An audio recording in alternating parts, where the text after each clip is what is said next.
Thank you, Mark. It is a worrisome time period continuing coverage as well of those stranded here in Cleveland looking to get home if they can.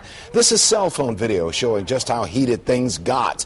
Many Hopkins passengers have been waiting for days now, are trying desperately to get on a flight to get home. But things are much calmer out at the airport right now, and that is where we find our colleague News Channel 5's Dan Haggerty with a look at if there's hope for the many people stuck, all because of that blizzard. Dan, how are they looking now?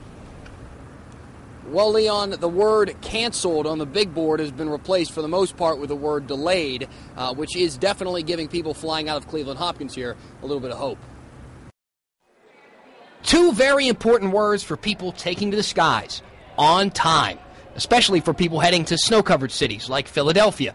Many flights are still being delayed out of Cleveland Hopkins, but the cancellations seem to be at an end. The check-in area looked calm and more typical for a Wednesday, a big improvement from yesterday's lines of impatient and anxious flyers. People getting mad, pushing each other, want to fight, and it was just terrible. Pam works at the airport and was here when this cell phone video was shot, showing angry passengers arguing with TSA agents. This video and the arguing lasts nearly 10 minutes.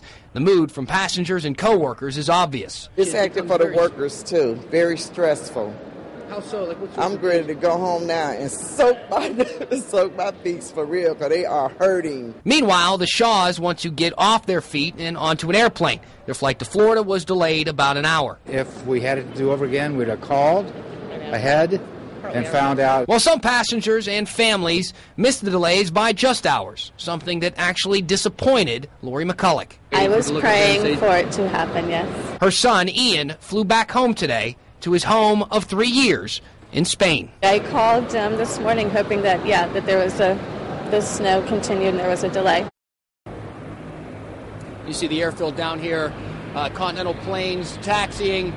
Keep in mind, though, a lot of those delays, even though they said they'd only be about an hour, some 2 hours, some 3 hours, they're delays that are changing as people are waiting for their flights. And we tell you all the time, but you heard the guy in the piece say he didn't call, he wished he would have. Make sure if you're going to come down here to fly out or pick someone up, to go ahead and call or check online for that flight status. Reporting live now from Cleveland Hopkins, Dan Haggerty, News Channel 5.